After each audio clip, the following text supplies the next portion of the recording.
Okay, hello everyone. This is lecture number 7 of structure of atom या atomic structure, जो भी आप बोले। पिछली क्लास में हमने फोटो इलेक्ट्रिक इफेक्ट जस्ट पढ़ना स्टार्ट किया था, बट फोटो इलेक्ट्रिक इफेक्ट पढ़ने से पहले हमने प्लैंक्स क्वांटम थ्योरी पढ़ी थी और उसी पे बेस्ड अपनी एनसीईआरटी किताब के कुछ क्वेश्चंस होमवर्क को दिए थे। तो आइए सबसे पहले हम उन क्वेश्चंस को डिस्कस करेंगे, किसी स्टूडेंट को कुछ डाउट हो तब देखेंगे और उसके बाद में हम फिर अपना फोटो इलेक्ट्रिक इफेक्ट को सही से पढ़ना स्टार्ट करेंगे। So these were the homework questions which were given to me, given by me. अब आइए देखते हैं इन क्वेश्चंस में अगर कोई डाउट है तो प्लीज बताइए। तो कई सारे लोगों ने तो डाउट्स अपने बताए भी हैं। अरे यार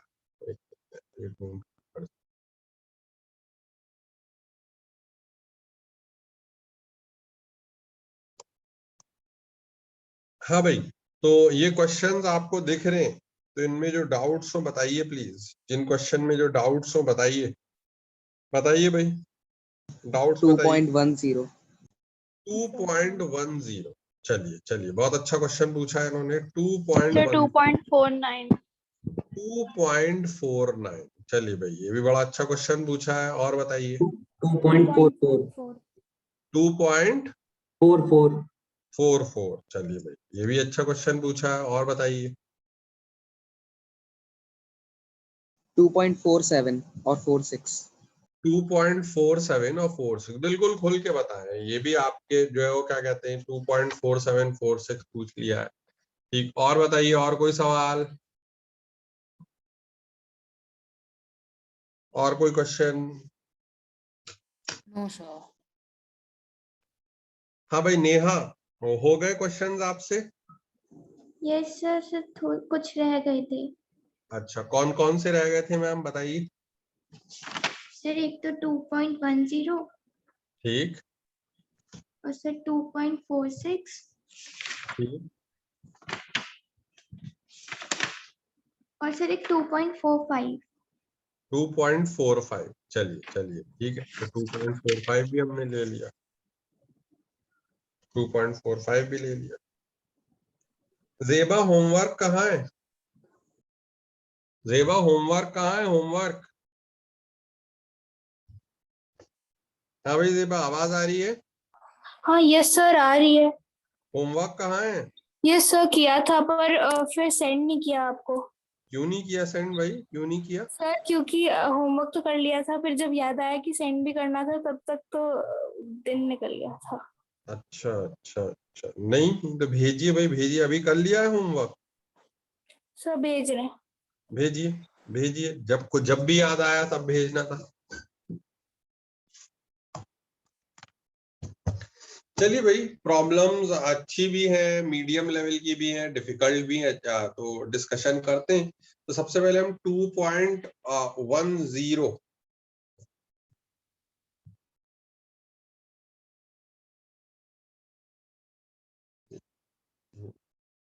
भी देखेंगे, 2.10 भी देखेंगे, 2.44 ये तो शायद जो है वो क्या कहते हैं कि पिछली क्लास भी हमने करी हुई है। इधर ही दिखा दे रहा हूँ, 2.44 नहीं है। चलिए इधर ही कर। हाँ भाई मयंक, आपने पूछिए 2.44।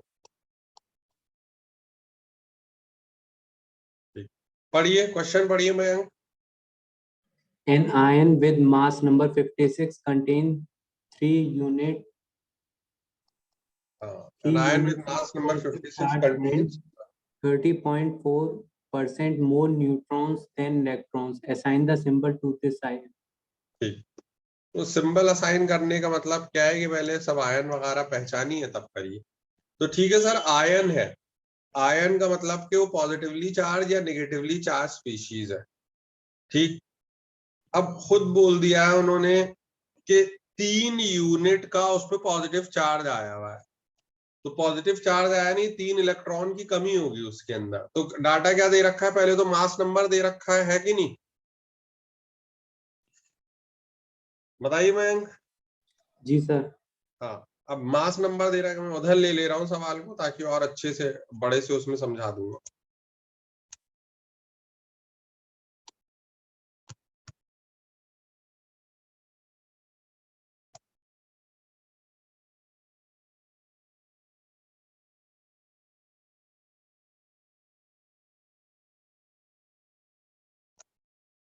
ये देखिए, एक आयन है जिसका मास नंबर 56 है। तो सर मास नंबर 56 होने का मतलब कि प्रोटॉन प्लस न्यूट्रॉन ये कितने हैं बताइए? 56। ये लिख सकता हूं मैं, बताइए लिख सकते हैं? Yes sir. चलिए बहुत अच्छी बात है।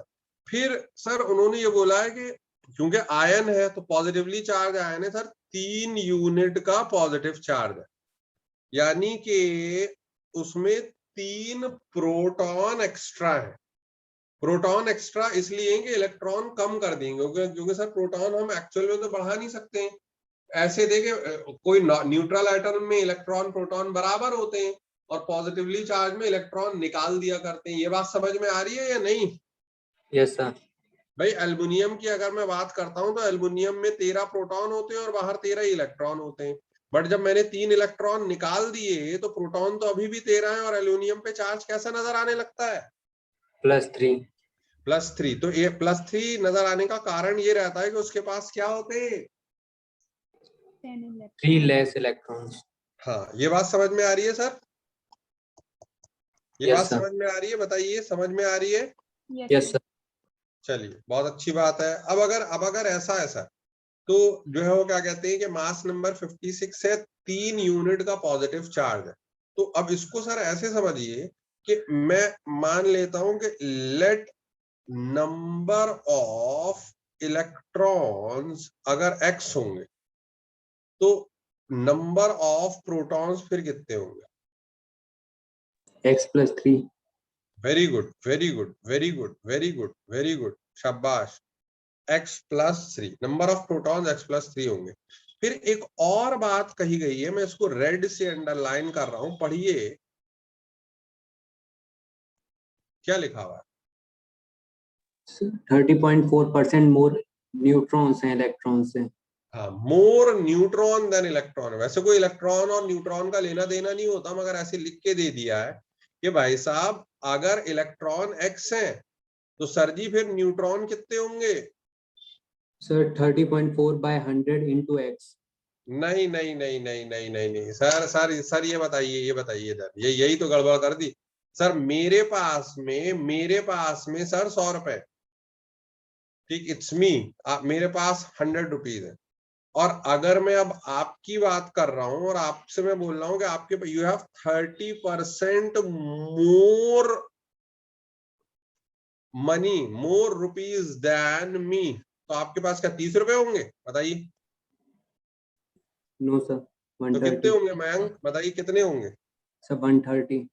हाँ 130, यानी 100 प्लस 30% ऑफ 100 है ना? Yes sir. x तो भाई 30.4/100 हाँ, × x। जी जी जी,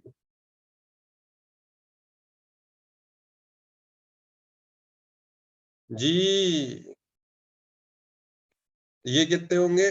x प्लस 30.4/100 इंटू x। ये चीज समझ में आई? Yes sir. तो अब फिर जो जोड़िए, सबको जोड़िए। अब फिर क्या हुआ? अब जो प्रोटॉन प्लस न्यूट्रॉन 56 होने थे तो प्रोटॉन की जगह तो क्या लिख दिया?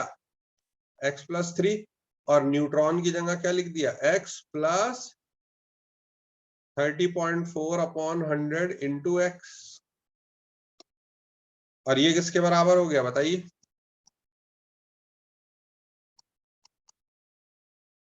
56 इज इक्वल टू 56। तो अब x के लिए सॉल्व हो जाएगा या नहीं बताइए? हाँ भाई मैं बताइए। यस सर, हो जाएगा। ठीक, करिए तो हो जाएगा, तो फिर करिए, हो जाएगा तो करिए फिर। ये देखिए क्या हो गया, x plus 30.4/100 into x is equal to, वो 3 उधर जाएगा तो 53 हो जाएगा। अब ये सर इसको ऐसे लिख लीजिए, x plus 0.304x is equal to 53 100 से डिवाइड करते, तो ये देखिए कितना हो गया 2.304x इज इक्वल टू 53। अब जब डिवीजन करेंगे तो x निकल कर आएगा, तो x होगा 53/2.304। ये निकालिए सर जी कितना है। सर 23। 53 डिवाइडेड बाई 2.304 आ गया 23। तो यानी कि 23 तो इलेक्ट्रॉन निकले ना सर, तो बताइए प्रोटॉन कितने थे? 26 26. कौन सा एलिमेंट है फिर ये? आयरन। आयरन। तो अब देखिए कि फिर अब ये कैसे लिखा जाएगा इसको, ये देखिए आयरन 26 56, मगर सिंबल ये नहीं होगा, फिर मैं यहाँ क्या लिखूंगा? +3। +3। बताइए समझ में आया? क्वेश्चन समझ में आया? Yes sir. चलिए वेरी गुड वेरी गुड, समझ में आया? Yes sir. बताइए भयंक, समझ में आया? यस सर, आ गया। अगर कुछ नोट डाउन करना है या फिर मैं आगे बढ़ूं नेक्स्ट क्वेश्चन की तरफ? नहीं सर, नेक्स्ट क्वेश्चन बताइए। चलिए ठीक है, तो अभी 2.44 हुआ है, ठीक। 2.45 देखते हैं। हाँ भाई नेहा पढ़िए 2.45। Arrange the following type of radiations in increasing order of frequency. A. Radiation from microwave oven, amber light from traffic signal, radiation from FM radio, cosmic rays from outer space, X-rays. ठीक, चलिए बहुत अच्छी बात है। अब ये देखिए जो हमने आपके जो आपके इलेक्ट्रोमैग्नेटिक स्पेक्ट्रम पढ़ा था, तो मैम उसमें सबसे ऊपर कौन सी रेज आ रही थी बताइए? यहीं पर अगर मैं लिखूं सबसे ऊपर कौन सी रेज आ रही थी? Cosmic rays. Very good. फिर उसके बाद में मैम फिर कॉस्मिक रेज एक्चुअली में गामा से भी ऊपर थी, फिर क्या आ रही थी? X-rays. नहीं गामा रेज। मैंने गामा से स्टार्ट किया था, मगर गामा से भी ऊपर क्या होती है? Cosmic rays. कॉस्मिक शायद तब लिखवाई नहीं थी। कॉस्मिक रेज, गामा रेज, फिर गामा के बाद क्या आएगी मैम? X-rays. X rays. फिर एक्स रे के बाद में क्या आएंगी? UV rays. UV rays. फिर यूवी रेज के बाद में फिर क्या आएंगी? Vibgyor. हाँ VIBGYOR. Very good very good. वो विजिबल रीजन आ जाएगा। इसको थोड़ा सा इधर करके लिख दे रहा हूँ ताकि जगह रहेगी। फिर उन्होंने ऐसे बता दिया विबग्योर। ये सब एंट्रेंस के भी सवाल है। फिर विबग्योर के नीचे Infrared. हाँ इंफ्रारेड। अगर ये याद हो जाए थोड़ा सा फाइट मार के तो ज्यादा फायदा है। इंफ्रारेड के नीचे फिर मैम Microwaves. हाँ माइक्रोवेव, जो कि भाई घर में होता है माइक्रोवेव, हीटिंग के लिए यूज होता है, उसमें यही यूज करते हैं। माइक्रोवेव्स ही निकल रही होती हैं जो इंस्ट्रूमेंट लगा होता है। फिर radio wave, long radio wave.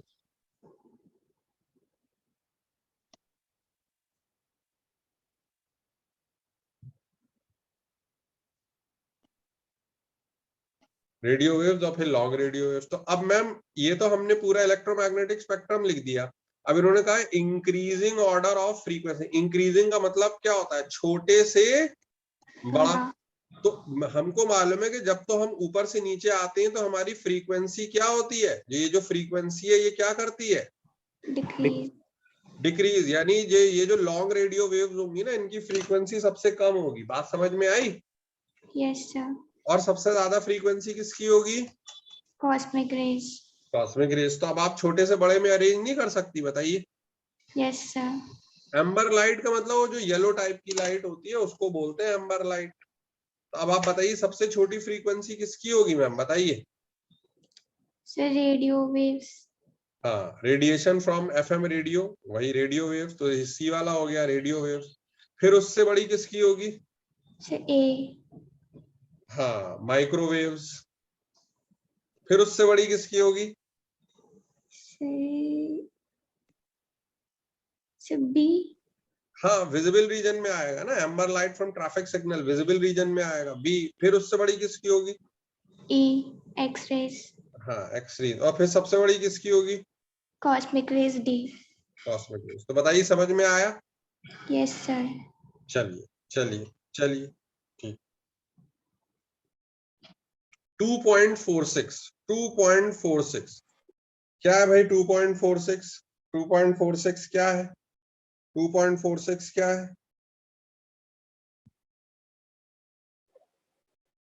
हाँ भाई, कितने सवाल हैं ये जेबा?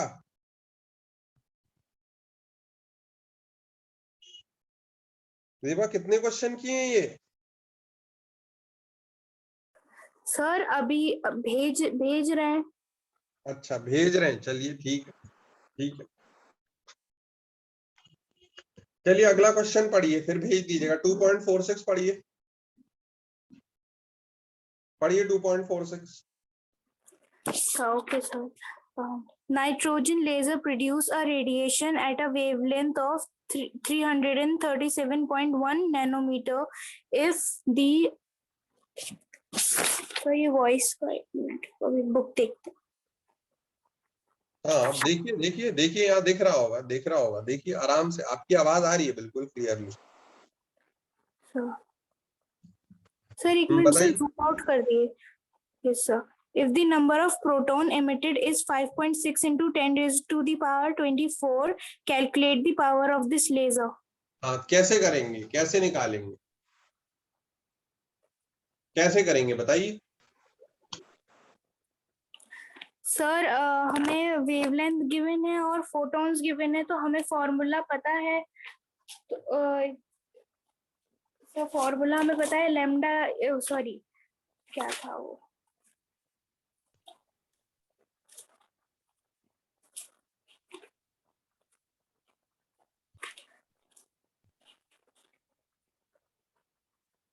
जी बताइए। सर बताए। मैम सीरियसली पढ़ाई करना स्टार्ट करिए, ऐसे काम नहीं चलेगा, समझ रही है ना? ठीक, जरा सीरियस हो जाइए पढ़ाई के लिए। यहाँ सावधानी घटी, दुर्घटना घटी क्लास 11th में, तो प्लीज बी सीरियस, ऐसे काम चल नहीं पाएगा वरना 11th class. What do mean by power? Power किसे बोलते हैं बताइए? So work done upon time taking. हाँ, work done upon time taken या फिर energy per unit time. Power और क्या होता है? Energy per unit time. तो हाँ अब यस सर, तो हमें वो फॉर्मूला गिवन है, energy is equal to N C by lambda. देखिए, एनर्जी हो जाएगी एच सी अपॉन लैम्डा, मगर ये Yes. तो एक फोटोन की एनर्जी है, ये तो एक फोटोन की एनर्जी है, और हमें मालूम है कि एक सेकंड में उसने इतने फोटॉन्स एमिट किए, ये नंबर ऑफ फोटॉन्स एमिटेड पर सेकंड है। तो यानी ऑटोमेटिकली एक सेकंड में इतने फोटोन एमिट कर रहा है, वो उन्होंने दे ही रखा है। If the number of photons emitted is this, ये पर सेकंड के फोटोन है, यानी इतनी एनर्जी एक सेकंड में एमिट हो रही है। तो यही हमारी फिर क्या हो गई बताइए? यही फिर क्या हो गई? पावर।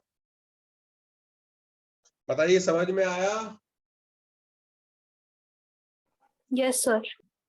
ठीक भाई, जिन्होंने भी पूछा था, आप समझ में आया है क्वेश्चन? ये तो एनर्जी पर टाइम हो गई ना, तो वही हमारी पावर हो गई। बताइए, समझ में आया? Yes, sir. n h c by lambda, I know the value of n, the value of lambda has been given to me, और h और c तो पता होता ही है। h की वैल्यू वैसे तो गिवन होती है, मगर अब याद हो जानी चाहिए। c तो पता है ही। सर अगर टाइम नहीं दिया तो 1 सेकंड ही ले लेना। मैम, जो फोटॉन्स एमिटेड है ना, वो एक सेकंड के ही दे रखे होते हैं, अगर कुछ बोल नहीं रखा तो पर सेकंड ही दे रखे होते हैं। Okay sir. बताइए, कैन वी मूव अहेड, आगे बढ़े? Yes sir. Yes, sir. समझ में आया? जिन्होंने भी पूछा था भाई, कई सारे लोगों ने और पूछा था, समझ में आया? Yes, sir. चलिए, 2.47 2.47। अब ये देखिए 2.47 भाई कैसे होगा, क्या होगा? तो जरा इसको हम 2.47 को जरा देखते हैं। कार्तिक वार्ष्णेय पढ़िए, 2.47 पढ़िए sir. Neon gas is generally used in board signs. If signboard, signboard, neon, signboards. कहाँ? साइन बोर्ड कैसे सर? जैसे आप दुकान पे जाएंगे और मतलब नॉर्मल मार्केट में जाएंगे तो सर जो होर्डिंग्स वगैरह लगे रहते हैं उनमें नियॉन की लाइट्स यूज होती हैं ताकि अच्छी चमक आती है। आप शोरूम वगैरह में जाएंगे तो ऊपर जो उनके मतलब शॉप के बाहर जो लगा रहता है तो वो नियॉन लाइट ही रहती है क्योंकि अच्छी अच्छी ग्लो देती है वो। आगे पढ़िए। If it emits strongly at 616 nanometer, calculate A, the frequency of emission, B, distance traveled चलिए by the सर radiation. ए बताइए कि emit strongly at 616 नैनोमीटर। तो सर जी ये 616 नैनोमीटर क्या दे रखा है Kartik? Sir, wavelength. Very good. और फिर पूछा क्या है? Frequency. कैसे निकालेंगे? Sir, C is equal to nu lambda, sir. C is equal to nu lambda. तो C हमको पता है और न्यू हमसे पूछा है, लैम्डा हमको गिवन है, मगर यूनिट का ध्यान रखेंगे कि जब मैं C is equal to nu lambda जब लूंगा मैं तो C मैं लूंगा 3 × 10⁸ मीटर पर सेकेंड। न्यू मुझको नहीं पता और लैम्डा मुझको 616 दे रखा है तो इसको भी मीटर में कन्वर्ट करने के लिए 10⁻⁹ कर लूंगा और मुझको फ्रीक्वेंसी मिल जाएगी। ठीक है? Yes, sir. चलिए तो सेकंड पार्ट बता दिए Kartik. B, distance traveled by this radiation in 30 seconds. बताइए 30 सेकंड में कितना ट्रैवल करेगा? So C into 30. हाँ देखिए सर एक फॉर्मूला होता है speed is equal to distance upon time. तो स्पीड ऑफ लाइट है 3 × 10⁸ मीटर पर सेकेंड और समय कितना दे रखा है सर 30 सेकेंड। तो कोई भी लाइट इलेक्ट्रोमैग्नेटिक वेव इतना ही ट्रैवल करेगी 3 × 10⁸ मल्टीप्लाइड बाय 30 इतना ट्रैवल कर लेगी। ये बात समझ में आ रही है? Yes, sir. बहुत बढ़िया सर। एनर्जी भी बता दिए। इस अगर एक फोटोन निकल रहा है तो उसकी एनर्जी कितनी होगी? Sir, E is equal to hc by lambda या h nu से हो जाएगा। बस E बराबर hc बाई लैम्डा। वैसे तो फ्रीक्वेंसी भी निकाल ली है मगर चलो जो दे रखा है उसी से कर लेंगे। hc बाई लैम्डा से ये निकल गया। अब डी पार्ट बता दीजिए मुझे कार्तिक। कॉलिंग कार्तिक डी बता दीजिए। Sir, 2 joules is equal to n into hc by lambda. वाह ग्रेट छा गए। मेरी तरफ से आज आप एक ठंडी ठंडी लस्सी पी लीजिएगा। वाह ठीक है sir. 2 joule is equal to NHc by lambda. बिल्कुल सही बताया इन्होंने, बिल्कुल सही बताया। 2 जूल चूंकि टोटल एनर्जी 2 जूल्स की निकल रही है और वो बराबर होगा NHc by lambda. 2 joules 2 is equal to NHc by lambda. NHc by lambda. तो वहां से हमें नंबर ऑफ फोटॉन्स, क्वांटा का मतलब नंबर ऑफ फोटॉन्स ही तो पूछे है ना। नंबर ऑफ फोटॉन्स कितने निकलेंगे वो 2 जूल की एनर्जी 1 सेकंड में निकाल दे। ठीक, ये बात समझ में आई? बताइए क्वेश्चन जिन्होंने भी पूछा था समझ में आया? 2.4547 बताइए समझ में आया जिन्होंने भी पूछा था?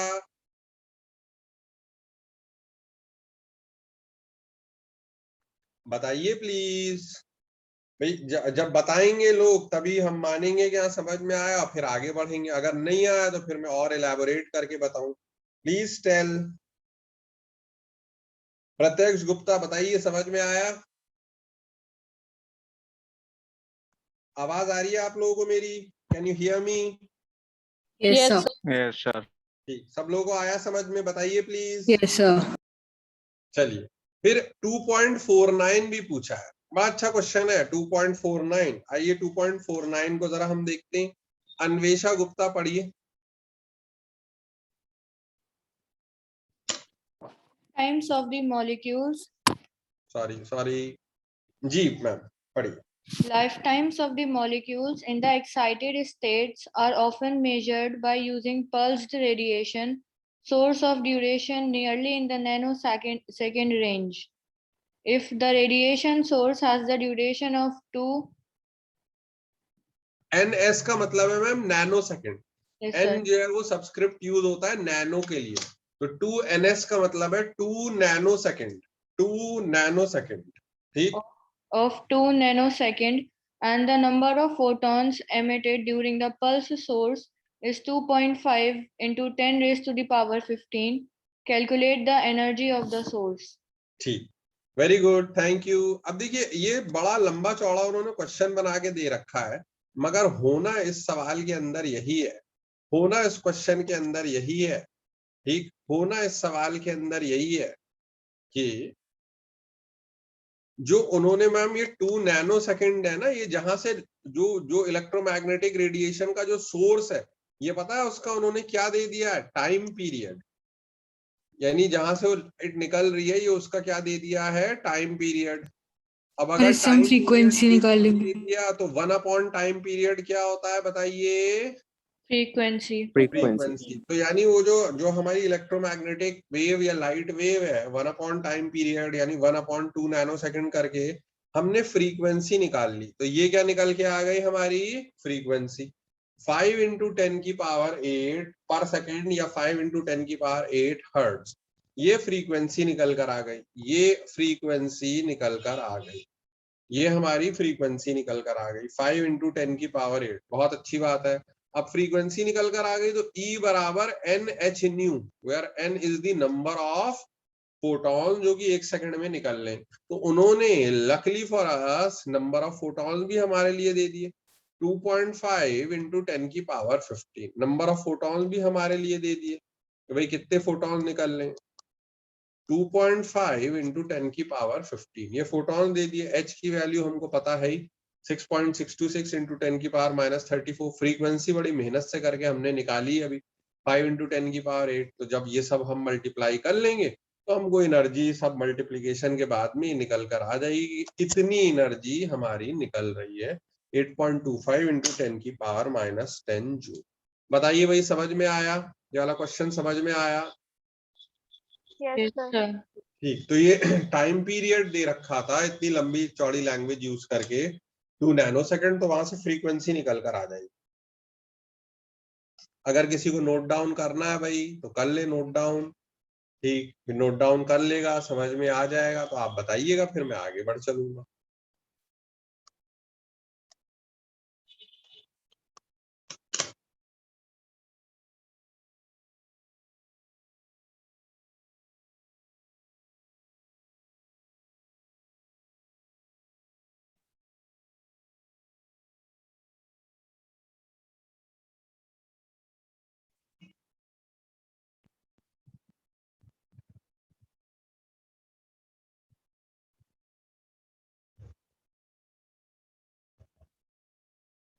कर रहे हैं भाई लोग, नोट डाउन कर रहे हैं, बताइए। Yes sir.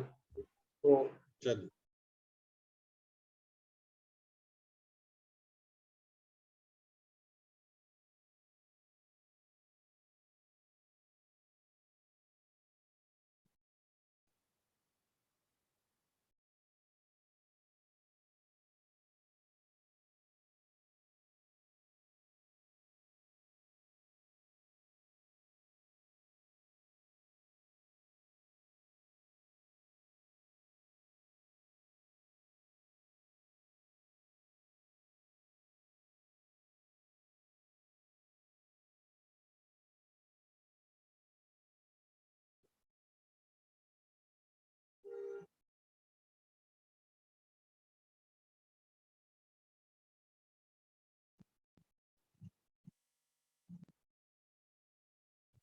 लिख लिया भाई, लिखा लिखा।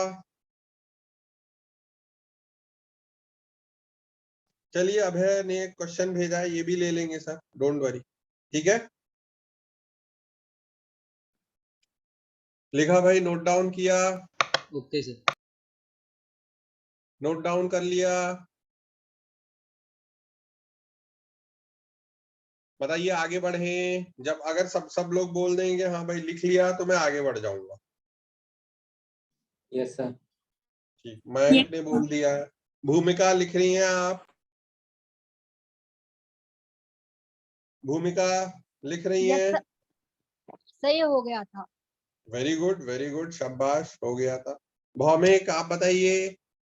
यस सर, हो गया। चलिए आगे बढ़े भाई, आगे बढ़े।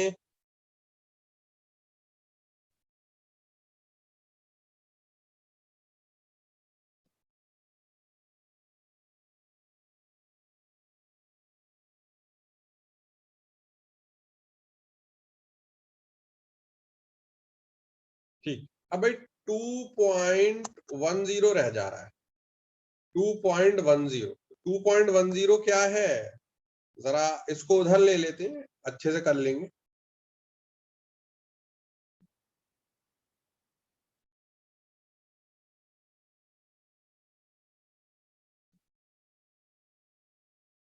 नीचे लिखूंगा, इधर समझा।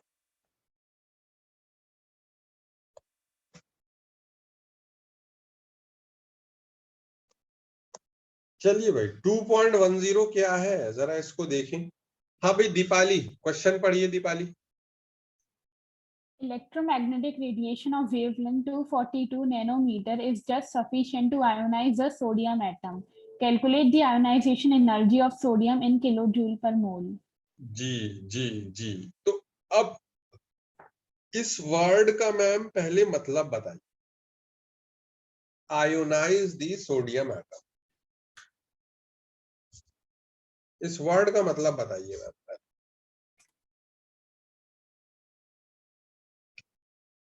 आयोनाइज दी सोडियम एटम, इसका मतलब बताइए।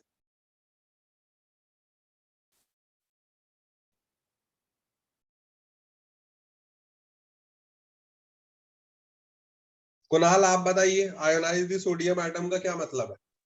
सर गैस में से इलेक्ट्रॉन नॉक ऑफ कर देना। हाँ वेरी गुड, शाबाश। इलेक्ट्रॉन निकालना, यानी कि सोडियम एटम जो है, जैसे कि न्यूक्लियस है, 11 प्रोटॉन 12 न्यूट्रॉन, और फिर इसका ये पहला शेल है, ये इसका दूसरा शेल है, और ये इन भाई साहब का तीसरा शेल है।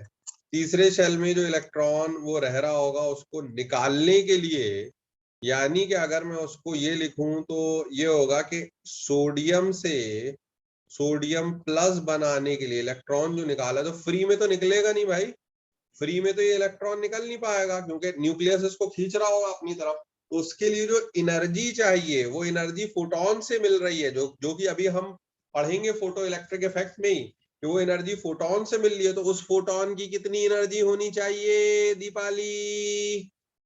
242 nanometer. हाँ, मतलब एनर्जी क्या इतनी वेवलेंथ वाला होना चाहिए। तो मैम उस फोटोन की एनर्जी कितनी होगी बताइए? hc by wavelength. हाँ, hc by wavelength, very good very good, hc by wavelength, hc by wavelength. तो यानी कि फोटोन की एनर्जी, क्योंकि वही फोटोन जब टकराएगा तो इलेक्ट्रॉन को नॉक ऑफ कर देगा, तो energy of photon, energy of photon ये किसके बराबर होगा? hc by lambda. 6.626 into 10 की power -34 joule second, multiplied by 3 into 10 raised to the power 8 metre पर second, divided by lambda 242 into 10 10 की to the power power -9 metre. अब बहुत सारी चीजें कैंसिल आउट हो रही है, मीटर से मीटर, सेकंड से सेकंड। अब तो बस फिर कैलकुलेशन करना रह गया, तो कर लेंगे calculation. 0.0821 into 10 raised to the power 17 joule. 6.626 into 3 upon 242 into 10 raised to the power -17।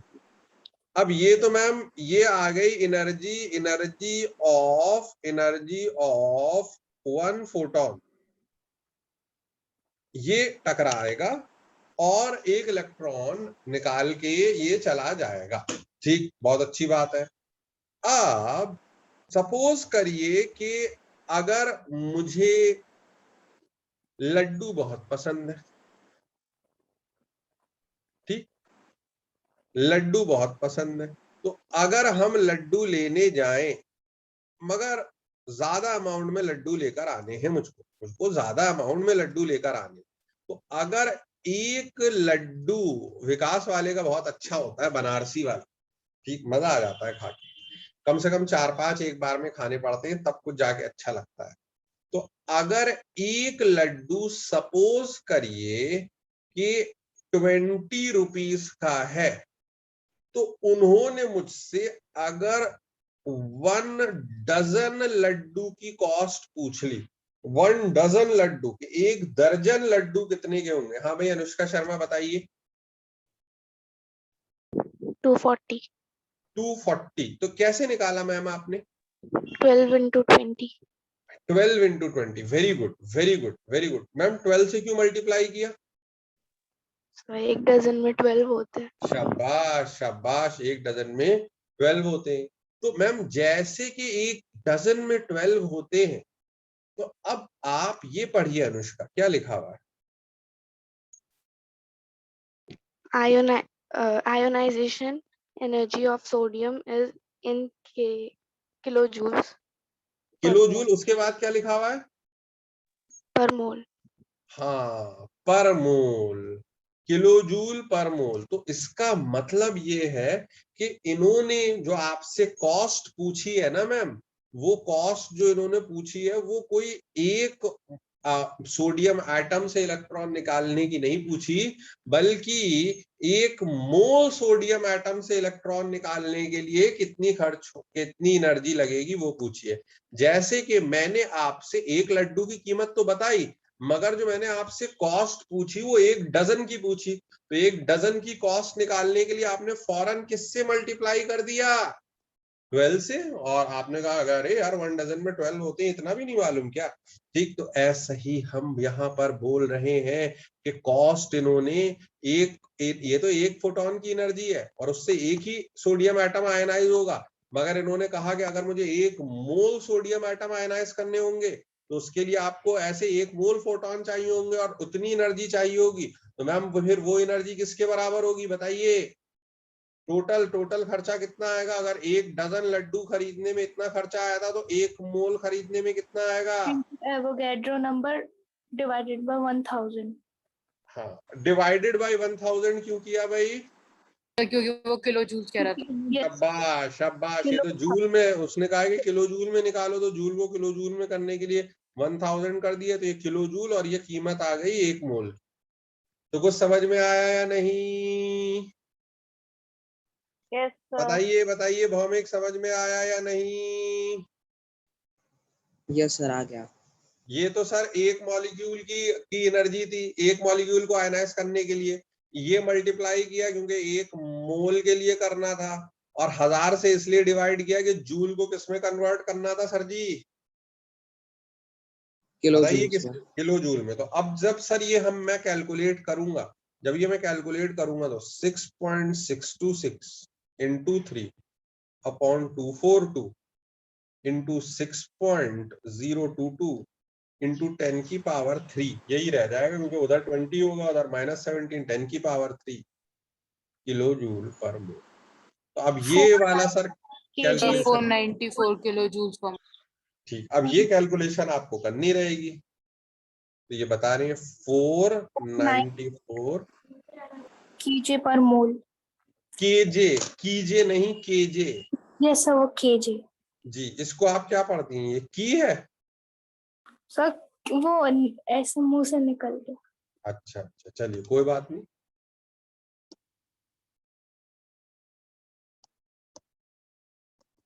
बताइए भाई, समझ में आया? क्वेश्चन समझ में आया या नहीं? Yes sir. Yes sir. चलिए वेरी गुड। हाँ भाई कुणाल, हो गया था आपसे ये वाला क्वेश्चन? यस सर, हो गए थे सारे। Very good very good.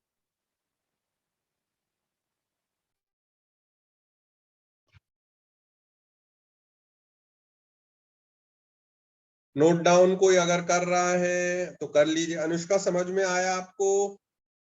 Yes sir. चलिए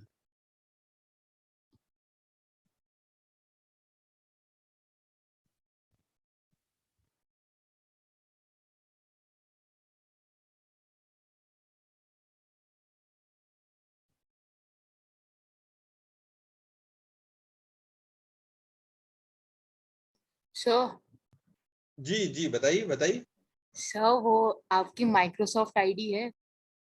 माइक्रोसॉफ्ट कौन सी? टीम्स के लिए? नहीं सर, एक्चुअली मैंने वन नोट पे सारे सॉल्यूशंस करे थे। अब सर वो माइक्रोसॉफ्ट आईडी पूछ रहा है सेंड करने के लिए। कोई बात नहीं, आपने कर लिए सोल्यूशन, मतलब कि कोई टैबलेट वगैरह पे लिखा था क्या आपने? यस सर, वो टैबलेट पे लिखा था। चलिए कोई बात नहीं, मैं भेज दूंगा अपनी जो है वन नोट वाली ID. Okay sir.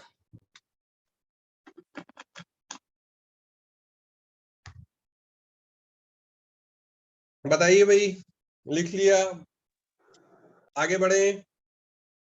Yes sir. Yes sir. Yes sir. Yes, sir. तो ये हमारे होमवर्क वाले क्वेश्चंस थे। आई होप कि अब इसमें कोई और कंफ्यूजन नहीं रह गया होगा, हम अपने डिस्कशन को आगे बढ़ा सकते हैं। बताइए, can we move ahead? Yes sir. चलिए, तो भाई पढ़ाई स्टार्ट करते हैं, पढ़ाई अब स्टार्ट करते हैं। इंपॉर्टेंट ऑब्जर्वेशंस, ये सारे इंपॉर्टेंट ऑब्जर्वेशंस, इन्हीं को हमको समझना था। फोटो इलेक्ट्रिक इफेक्ट हमने पढ़ना स्टार्ट किया था, and if I clearly remember, तो समझे तो ऑब्वियसली इसको नहीं थे, इन पॉइंट्स को हमने समझा तो नहीं था, बट शायद मैंने आपको नोट डाउन करने को जरूर कहा था कि इंपॉर्टेंट ऑब्जर्वेशंस आप नोट डाउन कर लें। बताइए, कहा था नोट डाउन करने को, किया था? Yes sir. Yes sir. चलिए, तो ये बहुत इंपॉर्टेंट और क्रिटिकल पॉइंट्स हैं, और अब इनको हमको समझना पड़ेगा कि भाई क्या हो रहा है, कैसे हो रहा है। तो पहला पॉइंट है कि हर मेटल के लिए एक मिनिमम वैल्यू फ्रीक्वेंसी की रहती है, ताकि उस फ्रीक्वेंसी से कम फ्रीक्वेंसी के अगर आप जो है वो फोटॉन्स उस पे जो है वो आपके इंसिडेंट कराएंगे, तो कभी भी इलेक्ट्रॉन्स निकल कर ही नहीं आएंगे, फोटो इलेक्ट्रिक इफेक्ट ऑब्जर्व ही नहीं होगा। चाहे इंटेंसिटी से अभी आप ये समझ लीजिएगा, इंटेंसिटी का मतलब ये समझ लीजिएगा कि हमारे लिए इंटेंसिटी का मतलब होता है number of photons. Number of photons, number of photons चाहे बहुत सारे भी हो जाए, मगर कितनी देर तक के भी कर ले, मगर जो है वो ये काम होने वाला नहीं है, तो ये काम होने वाला नहीं है। इसका इलस्ट्रेशन क्या है, इसका एग्जाम्पल क्या है, मैं जो है इसको समझाऊंगा आपको। ये देखिए, इसको समझाऊंगा कि ये एक्चुअली में क्या होगा। देखिए, पहले कॉमन सेंस वाला एग्जाम्पल और फिर real life example. Common sense वाला एग्जाम्पल फिर real life example. Common sense example क्या कि भाई ये मेरे साथ तो ऐसा हो चुका है बचपन में, क्या like I was addicted to video games. उस टाइम तक मोबाइल वगैरह तो नहीं आए थे, स्मार्टफोन आप ये समझ लीजिए कि यूबिक्विशियस हुआ है स्मार्टफोन 2013 में। उससे पहले नॉर्मल फीचर फोन ही था, मतलब 2013 से आई वुड से, हाँ कह सकते हैं 2013 ऑनवर्ड स्मार्टफोन आने लग गया था। उससे पहले नॉर्मल फोन्स थे। नॉर्मल फोन में जब हल्की फुल्की आपको बात करनी है, छोटे मोटे गेम्स खेलने, तो उतना एडिक्शन नहीं था।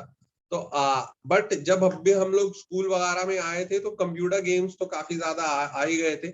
एक्सबॉक्स वगैरह लोग नहीं परचेज इतना करते थे, बट कंप्यूटर में अच्छे कॉन्फ़िगरेशन का आपका कंप्यूटर हो, तो उसमें गेम्स खेलते थे। तो usually what used to happen is कि अगर सपोज करिए कि हम अपना गेम में लगे हुए हैं, गेम खेले जा रहे हैं, ठीक, तो ये जैसे मोबाइल है और हम अपना गेम खेल रहे हैं, ठीक। अब उधर से सपोज करिए कोई बुलाने आया है, बट मेरे डोपामीन लेवल एकदम एक्सट्रीम पर है, और हम अपने एकदम ग्लूड हैं अपने मोबाइल में। तो कोई बुलाने आएगा, कहेगा, मान ली मम्मी आई, सुनो सुनो सुनो सुनो, लगे हुए कोई फर्क ही नहीं पड़ रहा। फिर अगर ऐसे सुबह से शाम तक भी सुनो बोलते रहेंगे ना, तो कुछ होने वाला नहीं है। सुनो सुनो सुनो सुनो, कुछ नहीं होने वाला। फिर एक जोर से बड़ा सुन, तो ये मेरे साथ तो हो चुका है। तो आई होप इलेक्ट्रॉन के साथ भी होगा, आपको समझ में आएगा, और आई होप आपके साथ ऐसा नहीं होता हो। तो स्टोरी क्या है यहाँ पर? स्टोरी ये है कि सपोज करिए कि जो इलेक्ट्रॉन है उसको निकालने के लिए ही 4 जूल की एनर्जी चाहिए। तो अगर आप, स्क्रीन दिख रहा है आप लोगों को, बताइए। Yes sir. Yes sir. 4 joule की एनर्जी चाहिए इलेक्ट्रॉन को निकालने के लिए। अब अगर मैं 3 जूल का फोटोन इंसिडेंट करा रहा हूं, और अगर मैं सुबह से शाम तक भी ऐसा फोटोन इंसिडेंट कराता रहूं, तो ये इलेक्ट्रॉन कभी बाहर निकल नहीं पाएगा। क्यों? क्योंकि एक फोटोन एक इलेक्ट्रॉन से ही इंटरैक्ट करता है एक बार में। ये 3 जूल इसको एनर्जी देगा, ये बाहर निकलने की कोशिश करेगा, मगर उससे पहले ही इसकी सारी एनर्जी खर्च हो जाएगी। तो it is like escape velocity, कि अगर आप स्केप वेलोसिटी से कम वेलोसिटी देंगे तो आपका इलेक्ट्रॉन कभी, आपका जो भी बॉडी है वो कभी अर्थ के सरफेस को छोड़ के बाहर जा ही नहीं पाएगी, और जब बाहर जा ही नहीं पाएगी तो वापस नीचे आ जाएगी। तो यहाँ पर भी वही है कि 4 जूल से कम की एनर्जी दोगे तो इलेक्ट्रॉन बाहर नॉक ऑफ हो ही नहीं पाएगा, वो जाने की कोशिश तो करेगा, मगर 3 जूल फिर वो अपने उसको मिलेंगे और बाहर जाने की कोशिश करेगा, 3 जूल खर्च हो जाएंगे, मगर अभी भी वो न्यूक्लियस के इन्फ्लुएंस में रहेगा और न्यूक्लियस उसको फिर वापस अपनी तरफ खींच लेगा। तो हम जो बाहर इंतजार कर रहे हैं कि फोटो इलेक्ट्रिक इफेक्ट होगा, आएंगे मेरे इलेक्ट्रॉन, आएंगे मेरे करण अर्जुन आएंगे, ये कभी बाहर आ ही नहीं पाएगा, कभी इलेक्ट्रॉन बाहर आ ही नहीं पाएगा। तो वो यही कहना चाह रहे हैं कि तुम सुबह से लेके शाम तक भी 3 जूल वाले कितने ही इलेक्ट्रॉन इंसिडेंट करा लो, तुम्हें कभी भी फोटो इलेक्ट्रिक इफेक्ट ऑब्जर्व नहीं हो पाएगा, कभी भी फोटो इलेक्ट्रिक इफेक्ट नहीं ऑब्जर्व हो पाएगा जब तक के इंसिडेंट फोटोन की कितनी एनर्जी नहीं हो, कम से कम कितनी एनर्जी होनी चाहिए, 4 जूल। ये चीज समझ में आ रही है? Yes sir. मिनिमम एनर्जी इतनी होनी चाहिए, इससे ज्यादा हो तो काइनेटिक एनर्जी मिलेगी, मगर इससे कम अगर है तो कभी भी फोटो इलेक्ट्रिक इफेक्ट ऑब्जर्व नहीं हो पाएगा। ये मिनिमम एनर्जी थी, मिनिमम कम से कम एनर्जी, मिनिमम एनर्जी। ठीक, अब ये देखिए वर्क फंक्शन क्या होता है? वर्क फंक्शन, उसकी भी हमने शायद डेफिनेशन लिखी थी, अगर नहीं लिखी थी तो अभी लिखेंगे। वर्क फंक्शन लिखी थी, वर्क फंक्शन की डेफिनेशन बताइए। Yes sir. ठीक, चलिए भाई यांशु पढ़िए, वर्क फंक्शन क्या है? Work function: minimum energy necessary to knock out most remote electron from a neutral gaseous atom or gaseous ion. हाँ, अब ये देखिए, ये हमारी फिर फाइनली इक्वेशन आ गई थी। इस इक्वेशन को भी हमने अलग से अपनी नोटबुक में लिखा था, और उसी पे फिर काम करना और कंसेप्चुअली समझना है। लिखा तो हर जगह ही लिखा हुआ मिल जाएगा, मगर फिर काम करना है और उसको समझना स्टार्ट करना है। So I guess had we written this equation? आप बताइए, ये वाली इक्वेशन लिखी थी? कॉपी में लिखवाई थी मैंने? Yes sir. चलिए अगर किसी ने नहीं लिखी है तो यार वो अभी लिख ले। जो एनर्जी है इंसिडेंट फोटोन की, वो पहले तो कुछ निकलने में चली जाएगी, वर्क फंक्शन यानी वो रिमूव करने में जितने लग गए, जो उसके एक्स्ट्रा है, जो उससे बची रह गई, वो काइनेटिक एनर्जी बनेगी इजेक्टेड फोटो इलेक्ट्रॉन की। जैसे एग्जांपल दिखाया भी था कि 7 जूल की, अगर 7 जूल की इंसिडेंट कराई तो 4 जूल तो भाई निकलने में खर्च कर दी, बाकी 3 जूल जो है वो क्या रहेगी? बाकी 3 जूल, रिमेनिंग 3 जूल किस काम में आएगी? काइनेटिक एनर्जी हो जाएगी, काइनेटिक एनर्जी हो जाएगी इजेक्टेड फोटो इलेक्ट्रॉन की। अब ये जो वर्क फंक्शन है, आइए वर्क फंक्शन पहले इसके बारे में जरा देखते हैं। वर्क फंक्शन का ये सिंबल होता है ऐसे करके, इसको फाई बोलते हैं, FI ऐसे करके प्रोनाउंस करते हैं, फाई। अब वर्क फंक्शन को जैसे हम फाई बोलते हैं, जस्ट उतनी फ्रीक्वेंसी हो कि बस वो रिक्वायरमेंट पूरी कर रही हो वर्क फंक्शन के बराबर की एनर्जी की। जैसे कि वर्क फंक्शन मान लीजिए 4 जूल था, मेरी बात बहुत ध्यान से सुनिए, वर्क फंक्शन जैसे कि 4 जूल था, तो जस्ट 4 जूल के बराबर की एनर्जी, ये like this was work function, और अगर ये 4 जूल था तो जस्ट 4 जूल के बराबर की एनर्जी वाली जो फ्रीक्वेंसी होगी कि हाँ भैया कितनी फ्रीक्वेंसी रखी हुई है, तो हमने कहा यार बस इतनी रखी हुई है कि 4 जूल हो जाए, तो ये वाली फ्रीक्वेंसी ही मिनिमम फ्रीक्वेंसी होगी जिसपे फोटो इलेक्ट्रिक इफेक्ट दिखना शुरू होगा। मिनिमम फ्रीक्वेंसी क्यों? क्योंकि मुझको मालूम है कि यार फ्रीक्वेंसी बढ़ेगी तो एनर्जी बढ़ेगी, इस फ्रीक्वेंसी से ऊपर जाऊंगा तब ही टोटल एनर्जी भी 4 जूल से ऊपर जाएगी और तभी मुझे फोटो इलेक्ट्रिक इफेक्ट ऑब्जर्व हो पाएगा। अगर मैं इस फ्रीक्वेंसी से नीचे गया तो मेरी एनर्जी भी 4 जूल से कम हो जाएगी, और 4 जूल से कम एनर्जी हो गई, अगर 4 जूल से कम एनर्जी हो गई तो फिर ऐसे सिनेरियो में आपके फोटो इलेक्ट्रिक इफेक्ट तो नहीं दिख पाएगा, इलेक्ट्रॉन्स तो बाहर आ नहीं पाएंगे। तो like this is 4 joule h nu naught, where nu naught is the minimum frequency, जो कि जस्ट वर्क फंक्शन के बराबर, ये पाई जो है वो सिंबल है वर्क फंक्शन का। वर्क फंक्शन यानी इलेक्ट्रॉन निकालने के लिए जो चाहिए एनर्जी, जो जकड़ रखा है इलेक्ट्रॉन को न्यूक्लियस ने, उसके चंगुल से आजाद होने के लिए जो एनर्जी चाहिए वो वर्क फंक्शन है। H nu not minimum frequency है। तो ये मिनिमम फ्रीक्वेंसी ही, क्योंकि थ्रेशहोल्ड का मतलब होता है भाई मिनिमम वैल्यू, कम से कम वाली वैल्यू, तो ये फ्रीक्वेंसी को हम क्या नाम देते हैं? Threshold frequency. Very good, threshold frequency. तो यानी 4 जूल तो आपको समझाने के लिए लिखा था, ये लिखेंगे आपके ये जो वर्क फंक्शन को जो करस्पॉन्ड करती है फ्रीक्वेंसी, वो फ्रीक्वेंसी ही कहलाती है थ्रेशहोल्ड फ्रीक्वेंसी। तो अभी और समझाऊंगा, मगर पहले जरा थ्रेशहोल्ड फ्रीक्वेंसी, इसका सिंबल ये करके होता है न्यू नॉट, तो थ्रेशहोल्ड फ्रीक्वेंसी है। पढ़िए भाई जरा, थ्रेशहोल्ड फ्रीक्वेंसी क्या है? थ्रेशहोल्ड फ्रीक्वेंसी क्या है, जरा इसको पढ़ते हैं। लक्षिता गुप्ता पढ़िए। Minimum frequency of incident light required to start phenomena of the photoelectric effect is called threshold frequency of that particular metal.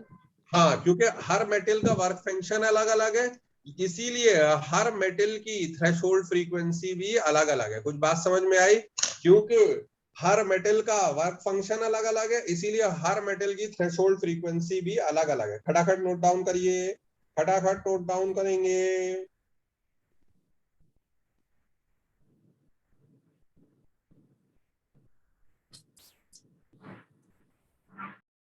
Kartik लिख रहे हैं आप? Yes sir.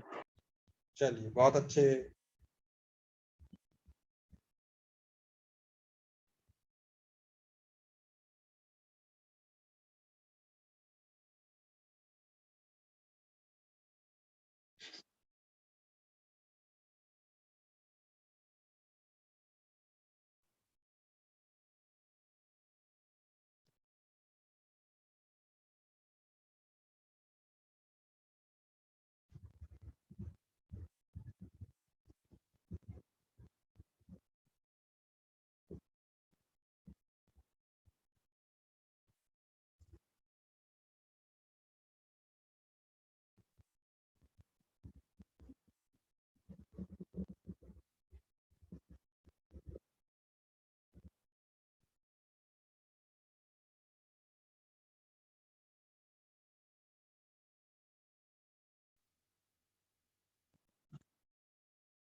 Done sir. Done sir. Done sir. चलिए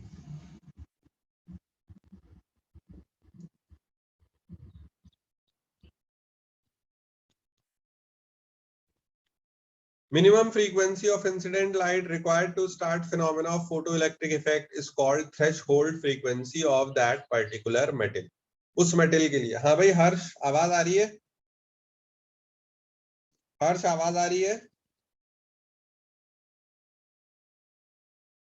हर्ष Chaudhary, can you hear me? आपको lecture भेजा है 5th, lecture 5th देख लीजिए पहले। यहाँ तो अभी 7th लेक्चर चल रहा है, 5th लेक्चर देखिए जाके, ठीक है? हर्ष जस्ट अभी सेंड किया है, have a look. Minimum frequency of incident light required to start the phenomena of photoelectric effect is called threshold frequency of that particular metal. यानी मैं वर्क फंक्शन की जगह ये लिख सकता हूँ, वर्क फंक्शन की जगह h न्यू नॉट ये लिख सकता हूँ। वर्क फंक्शन जो कि पाई जिसका सिंबल था, उसकी जगह हम लिख सकते हैं h new not, h new not, h new not.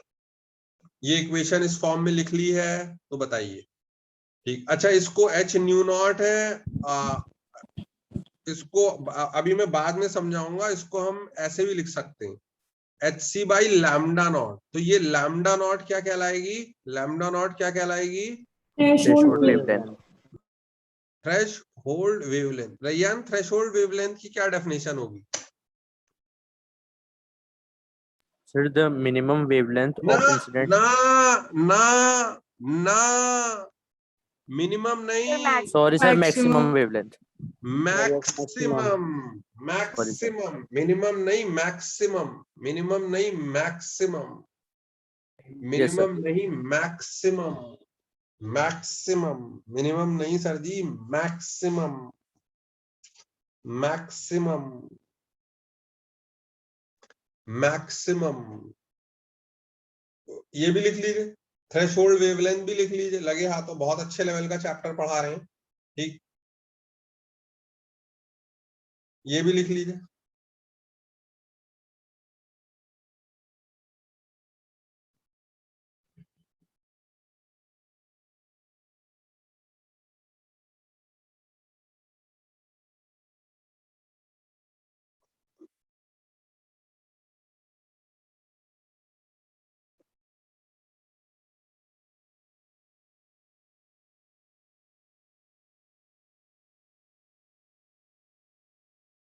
लिख लिया?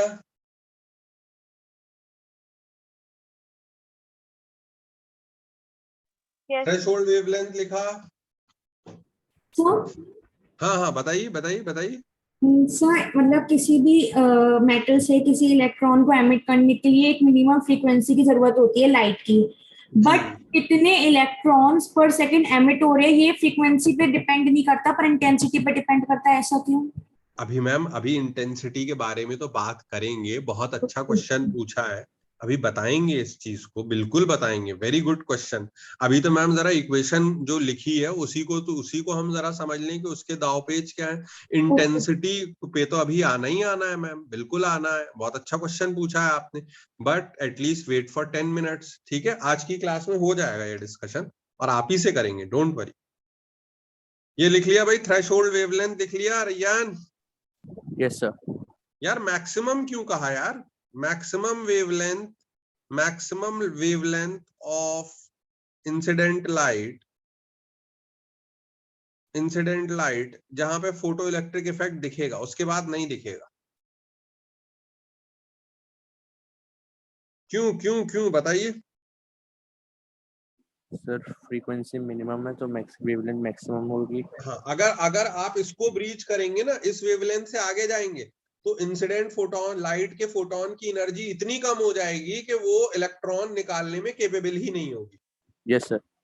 बात समझ में आई ना? फिजिकली समझना जरूरी है कि मैक्सिमम क्यों बोल रहे हैं। मैक्सिमम इसलिए बोल रहे हैं भाई साहब कि इसके बियॉन्ड अगर आप जाएंगे, इसके बियॉन्ड अगर आप जाएंगे, तो इस वेवलेंथ के बियॉन्ड, तो आपके इंसिडेंट लाइट की फिर एनर्जी इतनी कम होगी कि फिर वो इलेक्ट्रॉन निकाल ही नहीं पाएगी। कुछ बात समझ Yes, में sir. आई या नहीं? Yes, sir. जी। Maximum wavelength of incident light up to which photo electric effect is observe. यानी कि मैं यहां पर ये लिख सकता हूं कि अगर लैम्डा लैम्डा नॉट से बड़ा हुआ तो फिर मुझे क्या लिखना चाहिए? No Photoelectric effect. No photo electric effect, ये लिखना चाहिए। और क्या लिखना चाहिए मुझको? और क्या लिखना चाहिए? अगर फ्रीक्वेंसी थ्रेशोल्ड फ्रीक्वेंसी से छोटी हुई तो भी फिर क्या लिखना चाहिए? No photoelectric effect. Electric no effect. लिखिए लिखिए लिखिए लिखिए, आप भी लिखिए, सब लोग लिखिए। हाँ भाई, कनुप्रिया कहाँ थी क्लास में? नहीं सर पहले से ही थी, वो स्क्रीन नहीं आ रही थी आपकी। ठीक है, अभी अभी दिख रहा है? Yes sir. चलिए।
भाई लिख लिया हो तो बताइए, आगे बढ़े।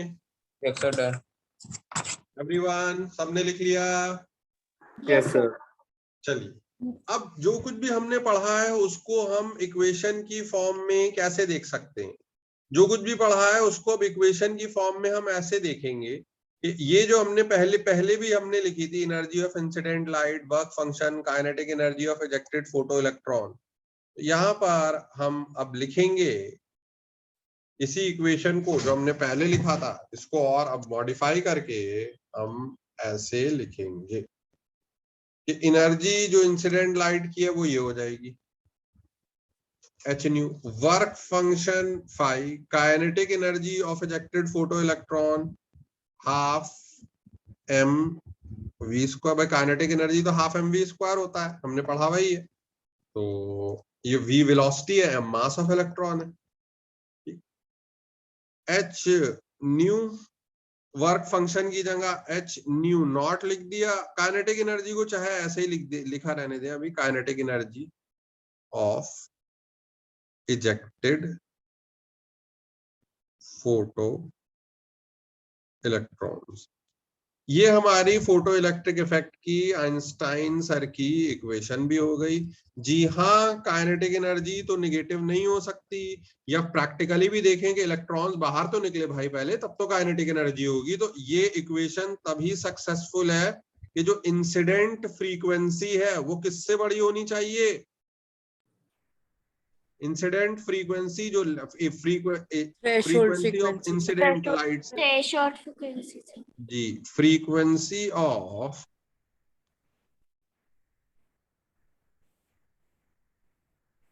इंसिडेंट लाइट, और ये न्यू नॉट क्या है? थ्रेशोल्ड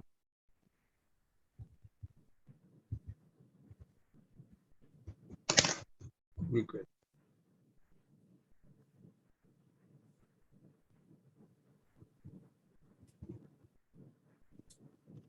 लिख लिया भाई? लिखा? Yes sir. एवरीवन?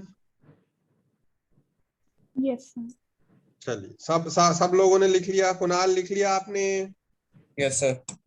चलिए, अब ये देखिए, ये अगर ये वाली इक्वेशन हमने लिख ली है तो आइए अब जो है वो जरा हम यहाँ पर ग्राफ बनाते हैं। पहला ग्राफ बनाते हैं। पहला ग्राफ कैसे बनाते हैं ये देखिए।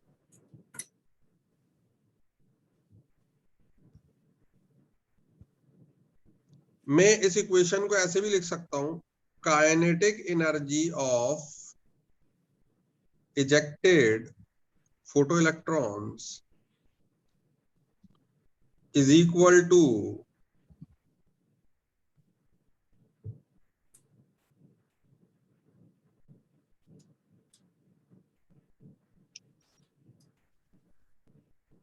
H nu minus H nu naught. भाई इसको इधर ले गया और ऐसे करके लिख सकते हैं या नहीं, बताइए? Yes sir. Yes sir. ठीक। Yes sir. अब ये देखिए, अगर मैं इसको, अगर मैं एक ग्राफ प्लॉट करूं, मैं एक ग्राफ अगर प्लॉट करूं और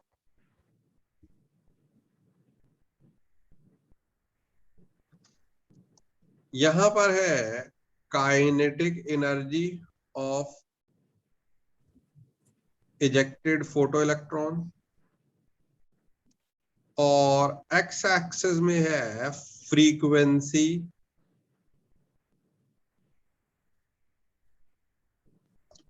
ऑफ इंसिडेंट लाइट।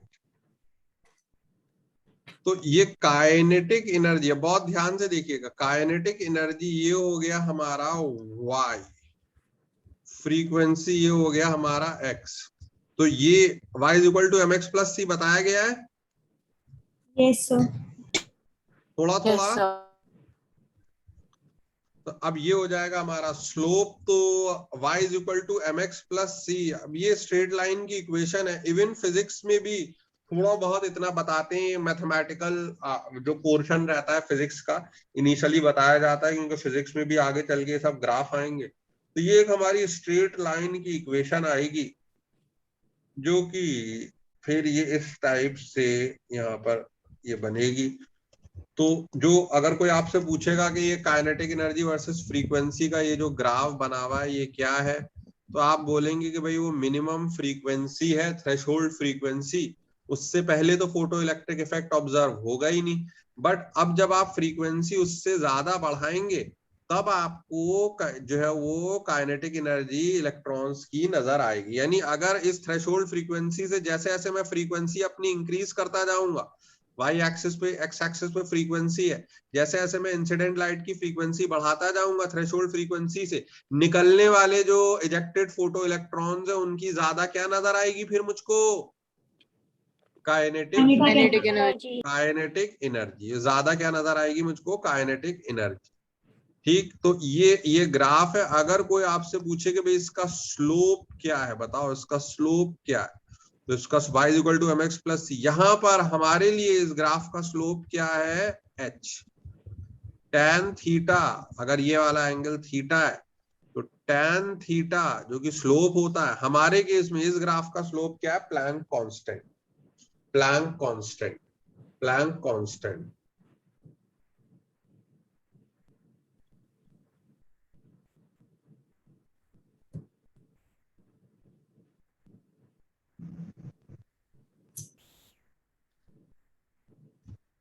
बनाइए ग्राफ, बनाइए ग्राफ, बनाइए।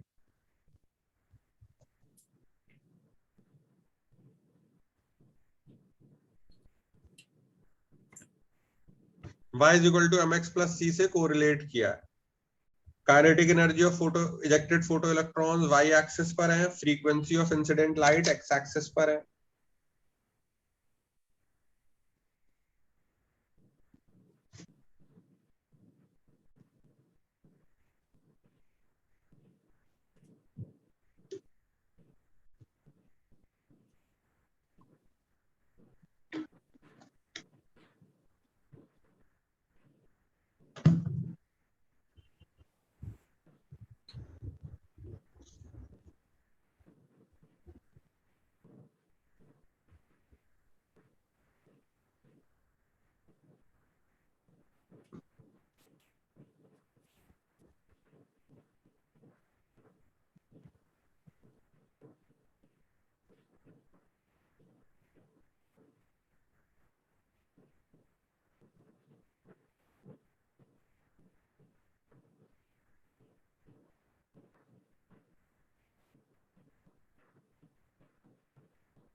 भाई लिख लिया तो बताइए।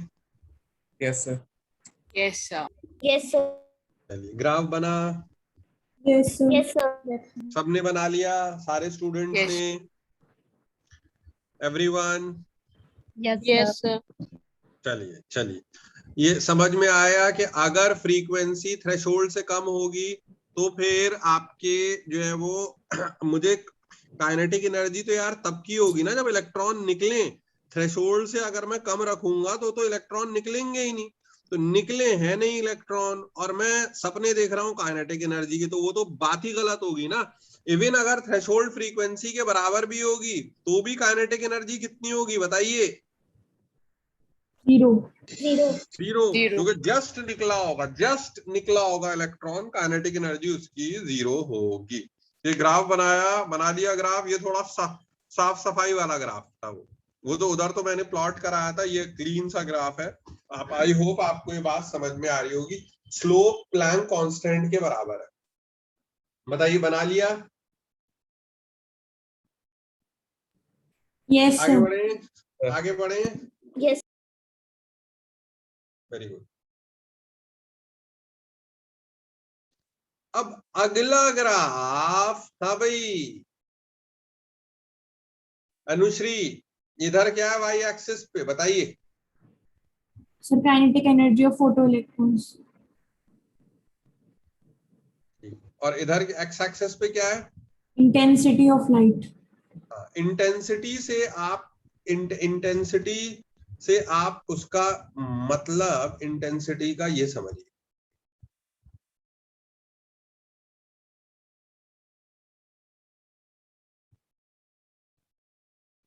Number of photons per second. तो यानी अगर इंटेंसिटी बढ़ रही है तो मैं नंबर ऑफ फोटॉन्स बढ़ा रहा हूं actually.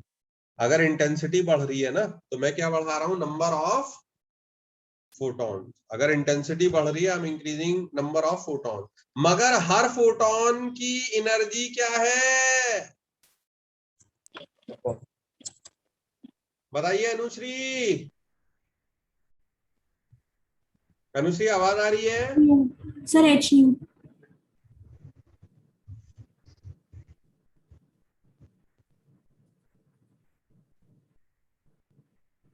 Kinetic energy of photo electron Y axis पर है, एक्स एक्सिस पर इंटेंसिटी ऑफ लाइट है। इंटेंसिटी का मतलब number of photons per second.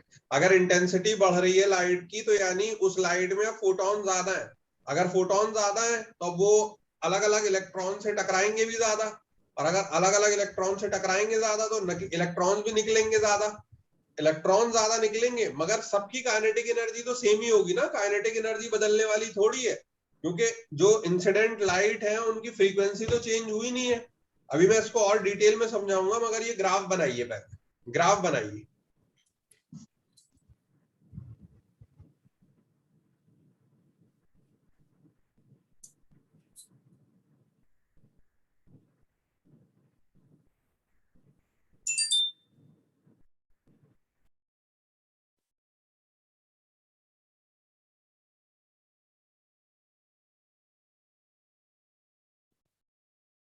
Graph बनाइए,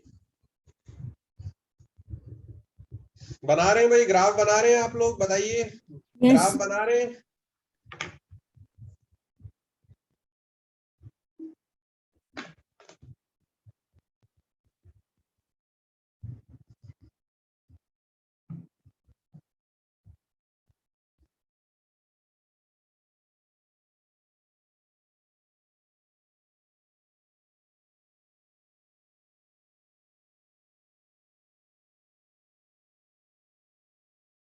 ग्राफ बना रहे हैं, बताइए। Yes sir. चलिए चलिए।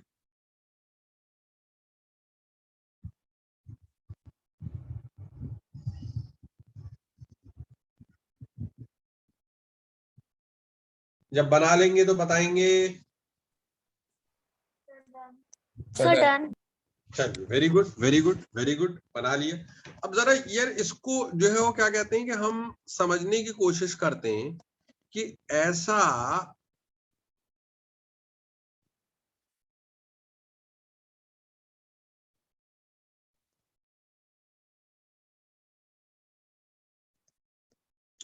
ये क्यों हो रहा है, ऐसा क्यों हो रहा है। देखिए, kinetic energy of ejected photo electron, intensity of light बढ़ाने से नंबर ऑफ फोटॉन्स बढ़ा रहे हैं हम पर सेकंड, मगर उन फोटॉन्स की फ्रीक्वेंसी कांस्टेंट ही है, तो उससे काइनेटिक एनर्जी बदलने वाली नहीं है। क्या मैं क्या कह रहा हूं ये देखिए, बहुत ध्यान से देखिए, मेरी बात बहुत ध्यान से सुनिए।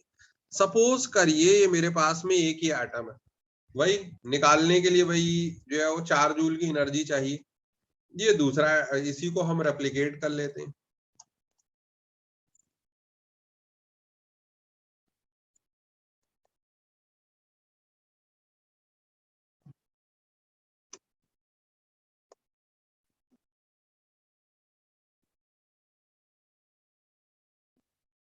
चलो 3 ही ठीक है, ये है। अब सपोज करिए कि मेरे पास में ये 3 एटम थे, पहले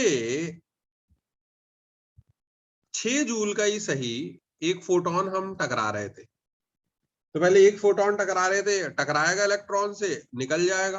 कितनी काइनेटिक एनर्जी होगी इलेक्ट्रॉन की, बताइए कितनी होगी? 2 जूल। 2 जूल की, ठीक। बट जब मैं ये कह रहा हूं, please pay attention to what I am saying, please pay attention to what I am saying. अगर मैं ये कह रहा हूं, अगर मैं ये कह रहा हूं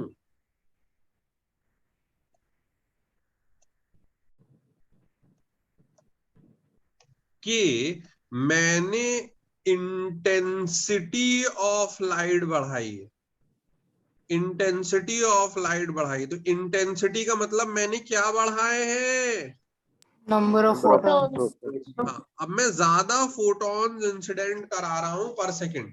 यानी पहले ये हो रहा था कि जो मैं लाइट भेज रहा था वो 6 जूल की भेज रहा था और मतलब एक ही फोटोन भेज रहा था। बट अब जब मैं नंबर ऑफ फोटॉन्स मैंने इंक्रीज किए, मगर ये नहीं कि मैंने फ्रीक्वेंसी चेंज कर दी हो ना, फ्रीक्वेंसी तो अभी भी वही है और इसलिए एनर्जी तो अभी भी वही है। तो पहले एक फोटोन ही आ रहा था, अब भाई साहब मान लीजिए इकट्ठे जो है वो 3-3 फोटोन आ रहे हैं और इन सबको अलग अलग एटम से इंटरैक्ट करने का मौका मिल रहा है, अलग अलग एटम से इंटरैक्ट करने का मौका मिल रहा है। तो ये वाले भाई साहब भी टकरा गए, ये वाले भाई साहब भी टकरा गए, तो यहां से भी इलेक्ट्रॉन निकला, यहां से भी इलेक्ट्रॉन निकला, इधर से तो निकला ही था। तो अब 2-2 जूल वाले, मगर सबकी काइनेटिक एनर्जी 2 जूल ही रहेगी, तो कितने इलेक्ट्रॉन्स निकले अब? 3 पहले कितने निकले थे? 1 क्योंकि पहले नंबर ऑफ फोटॉन्स कम थे। But point to be noted कि आप इंटेंसिटी अगर बढ़ा देंगे, इंटेंसिटी बढ़ा देंगे तो मगर उससे काइनेटिक एनर्जी बढ़ने वाली नहीं है, काइनेटिक एनर्जी तो वही रहेगी, काइनेटिक एनर्जी बढ़ने वाली नहीं है। दृश्य बंसल बताइए, बात समझ में आई? Yes sir. चलिए वेरी गुड। अब कनुप्रिया ये बताइए कि अगर मुझे काइनेटिक एनर्जी बढ़ानी है तब मैं क्या करूंगा? अगर मुझे सच में ही काइनेटिक एनर्जी बढ़ानी है तब मैं क्या करूंगा? सर फ्रीक्वेंसी बढ़ा देंगे। Very good. काइनेटिक एनर्जी बढ़ाने का तो एक ही रास्ता है कि आपको क्या बढ़ानी पड़ेगी? फ्रीक्वेंसी बढ़ानी पड़ेगी। बट हाँ, अगर आप इंटेंसिटी ऑफ लाइट बढ़ाएंगे तो आपको फिर क्या ज्यादा मिलने लग जाएंगे? नंबर ऑफ फोटॉन्स बढ़ाने पे आपको नंबर ऑफ इलेक्ट्रॉन ज्यादा मिलने लग जाएंगे, बट उनकी काइनेटिक एनर्जी पे कोई फर्क नहीं पड़ेगा, कोई फर्क नहीं पड़ेगा। अनुश्री गुप्ता आप बताइए, समझ में आया? Yes sir. पक्का? Yes sir. तो मैम यही पूछ रही थी ना पहले? Yes sir. चलिए चलिए चलिए ठीक। तो अब independent of intensity of radiation, ये हम पहले ही लिख चुके हैं कि intensity but does not depend on frequency, number of photo electron. अब ये देखिए, ये भी बहुत बहुत अच्छा पॉइंट है, ये भी बहुत अच्छा पॉइंट है, लिख तो पहले चुके हैं, अब हम इसको समझते हैं। हाँ भाई, इस पॉइंट को देखिए, इस पॉइंट को पढ़ते हैं, इस पॉइंट को पढ़ते हैं, हम इस पॉइंट को पढ़ते हैं। ठीक, तारक मिर्जा पढ़िए। This phenomena could be explained by नहीं, ये जो रेड बॉक्स में है, ये number of photoelectrons emitted per second is directly proportional to intensity of incident radiation, but does not depend on frequency. हाँ, इंटेंसिटी पे डिपेंड कर रही है, मगर वो चीज फ्रीक्वेंसी पे नहीं डिपेंड कर रही। सर समझा दीजिए मुझे प्लीज, मेरे तो बाउंसर हो गया ये पॉइंट, मुझे समझा दीजिए सर, ये प्लीज, ये पॉइंट समझा दीजिए सर सर मतलब अगर हम नंबर ऑफ फोटो इलेक्ट्रॉन्स पर सेकंड बढ़ाएंगे तो उससे इंटेंसिटी बढ़ेगी लेकिन फ्रीक्वेंसी नहीं बढ़ेगी। ठीक, मैं सर आपसे रिवर्स पूछ रहा हूँ कि हम क्या करके नंबर ऑफ फोटो इलेक्ट्रॉन्स बढ़ा सकते हैं? मुझे रास्ता बताइए फोटो इलेक्ट्रॉन्स बढ़ाने का। मैं ये चाह रहा हूं कि पहले अगर 1 सेकंड में 1 फोटो इलेक्ट्रॉन निकल रहा था, तो मैं ये चाह रहा हूं कि अब 1 सेकंड में 3 इलेक्ट्रॉन निकले, ज्यादा इलेक्ट्रॉन निकले, तो उसके लिए मुझे क्या करना पड़ेगा? इंटेंसिटी बढ़ानी पड़ेगी। इंटेंसिटी बढ़ानी पड़ेगी, इंटेंसिटी बढ़ानी पड़ेगी। Tariq, what do you mean by intensity बढ़ाना? The number of protons, photo electrons बढ़ाना पर सेकंड। अरे नहीं सर, फोटो इलेक्ट्रॉन तो कंसीक्वेंस है, फोटॉन्स बोलिए ना, फोटॉन्स। Yes sir, photon. ठीक, अभी बताया ना इंटेंसिटी बढ़ाने का क्या मतलब है? What do mean by intensity बढ़ाने का क्या मतलब है? बताइए। Number of photons per second बढ़ाना। हाँ, तो जब वही अब हमको चीजें थोड़ी सी और रेट्रोस्पेक्टिवली भी क्लियर हो रही हैं कि ओए होए होए होए, इंटेंसिटी बढ़ाने का तो मतलब मीनिंग ही यही है। By increasing intensity we means कि हम क्या इंक्रीज कर रहे होंगे? इंटेंसिटी बढ़ाने का मतलब ये हम क्या इंक्रीज कर रहे होंगे? Number of photons. Number of photons. would be increasing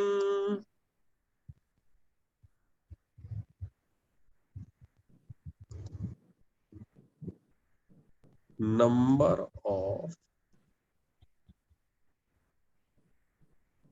photons. बात समझ में आ रही है? Yes, Yes. sir. Yes, sir. चल चल चल चल अब ये सारे हमने पॉइंट लिखे हैं। वेव थ्योरी को आइए देखिए कैसे फ्लॉप कराया गया। वेव थ्योरी को कैसे फ्लॉप कराया गया, ये देखिए। वेव थ्योरी क्या है, वेव थ्योरी को कैसे फ्लॉप कराया गया। हाँ भाई आफिया पढ़िए। According to wave theory, energy contained in or carried by an electromagnetic wave is proportional to square of maximum amplitude of electromagnetic wave. हाँ, यानी वेव थ्योरी के according, thank you, energy amplitude के square के लेना देना है उसका, या और इंटेंसिटी क्या होता है, energy per unit area per unit time. तो इंटेंसिटी भी एम्पलीट्यूड के स्क्वायर के प्रोपोर्शनल है। वेव थ्योरी के अकॉर्डिंग अगर हम वेव थ्योरी की मानते तो एनर्जी बढ़ाने का इकलौता रास्ता क्या था, इंटेंसिटी बढ़ाने का इकलौता रास्ता क्या था कि आप क्या बढ़ाइए, आप क्या बढ़ाइए। एनर्जी कब बढ़ती, या एनर्जी बोल लो, इंटेंसिटी बोल लो, वो कब बढ़ती, जब आपको क्या बढ़ाना पड़ता, एम्पलीट्यूड। नहीं, ये तो वेव थ्योरी की बात कर रहे हैं हम। वेव फोटॉन्स बढ़ाना तो मतलब कि वो तो आप पार्टिकल थ्योरी पर आ गई कि फोटॉन्स बढ़ाने पड़ते हैं। वेव थ्योरी के अकॉर्डिंग तो फोटॉन वोटॉन कुछ होते ही नहीं है। तो एनर्जी तब बढ़ती जब आपको क्या बढ़ाना पड़ता, एम्पलीट्यूड। एम्पलीट्यूड। तो इसीलिए यहाँ वेव थ्योरी को फ्लॉप मान लिया गया। ठीक, अब ये देखिए बहुत इंपॉर्टेंट पॉइंट, हाँ भाई पढ़िए Aafia. Energy of wave depends only on its amplitude and not on frequency or wavelength. मगर ये मैं किसके अकॉर्डिंग बात बोल रहा हूँ, इसीलिए तो वेव थ्योरी फ्लॉप करी क्योंकि हम फ्रीक्वेंसी बढ़ा रहे हैं और वेवलेंथ बढ़ा रहे हैं और उससे काइनेटिक एनर्जी बढ़ रही थी। तो हम पहुंच गए वेव थ्योरी वालों के पास में कि भाई साहब फ्रीक्वेंसी बढ़ाने पे kinetic energy of ejected photo electrons जो है वो क्या कहते हैं कि ये क्यों इंक्रीज कर रही है। तो उनके पास इसका कोई भी जवाब नहीं था, दे वर स्पीचलेस। उनके पास में कोई जवाब नहीं था कि यार फ्रीक्वेंसी से जो है वो एनर्जी कैसे बढ़ जा रही है, क्योंकि फ्रीक्वेंसी का तो कोई लेना देना ही नहीं था। तो ये सब रिजेक्टेड वेव थ्योरी, जो रिजेक्टेड वेव थ्योरी वो आप लिख लेंगे। यानी ये सब वो बातें हैं जो कि वेव थ्योरी की जो कि रिजेक्ट करी हुई हैं as far as photo electric effect is concern. But wave theory की कमियां भी हमको, अपने दुश्मन की कमियां भी पता होनी चाहिए। तो जल्दी से खटाखट लिख लीजिए, क्योंकि ये वरना आपको कोई ऐसे बताएगा नहीं। लिखिए।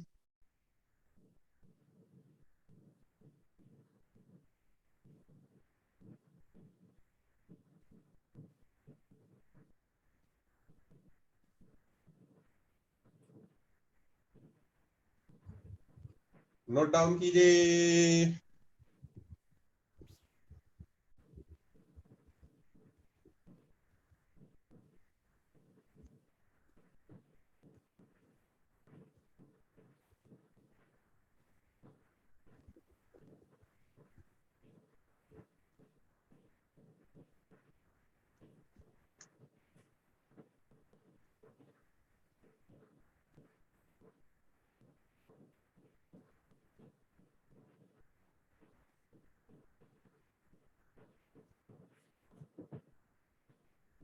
हाँ भाई अनुष्का, लिखा आपने? अनुष्का लिख रही हूँ। चलिए लिखिए। तो मैम आजकल प्रैक्टिस करने कब जा रही हैं फिर आप? सर सुबह। सुबह मॉर्निंग में? चलिए ओके। तो कहाँ मैम, यहाँ पर कहाँ सीखती हैं आप? सर हबीब गार्डन के सामने है, धर्मपुर कोर्टयार्ड। ओके, वहां पर मतलब कुछ कोई सिखाते भी खाते हैं कुछ मतलब? यस। Okay okay.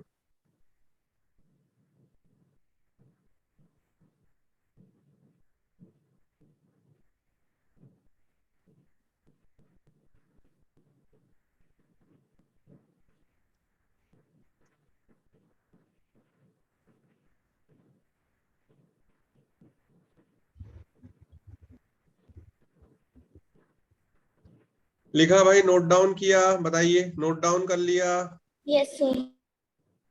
चलिए,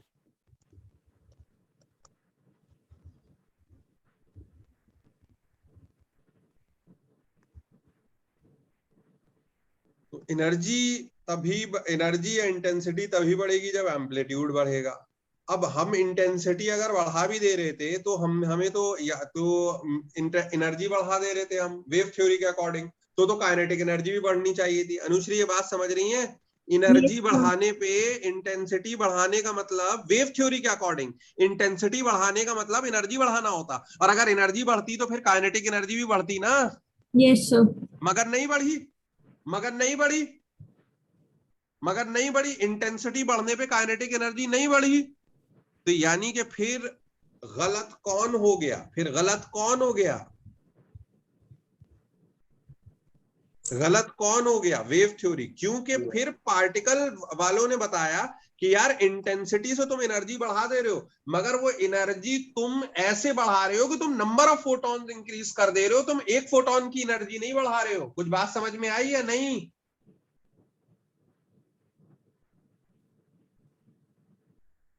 बताइए भाई। मैं कोई पहले इसकी लास्ट वाली चीज को नोट डाउन करिए, लास्ट वाली चीज को नोट डाउन करिए, इसको नोट डाउन करिए।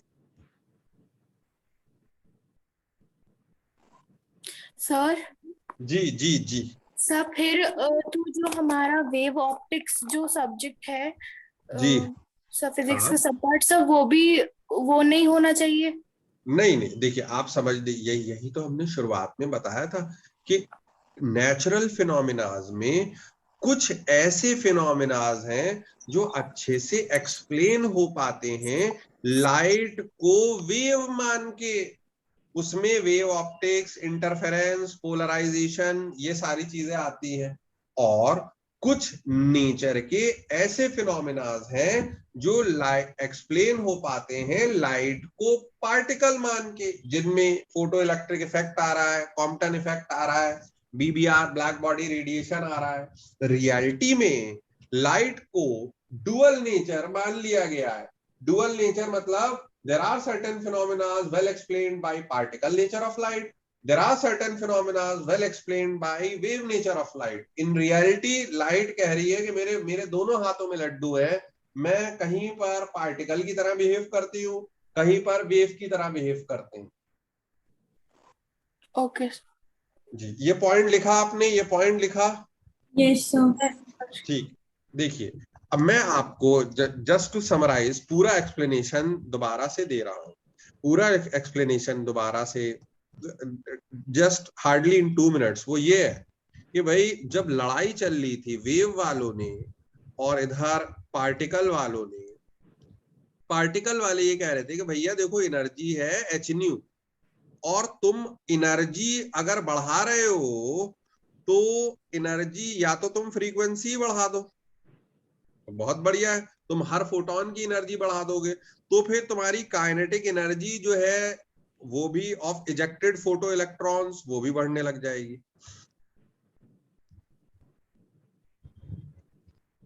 वो भी बढ़ने लग जाएगी। अगर आप इंटेंसिटी बढ़ा रहे हैं, इंटेंसिटी बढ़ा रहे हैं, तो जो पार्टिकल नेचर के अकॉर्डिंग इंटेंसिटी बढ़ाने का मतलब फ्रीक्वेंसी बढ़ाना नहीं होता। इंटेंसिटी बढ़ाने का मतलब NH न्यू में क्या बढ़ाना होता है?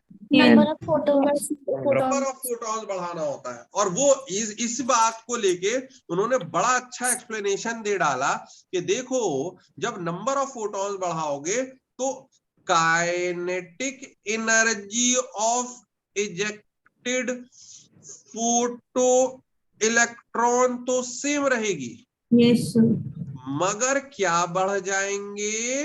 Number of photo very good, very good. Number of photo electron वो बढ़ जाएंगे क्योंकि तुम n ही बढ़ा डाल रहे हो।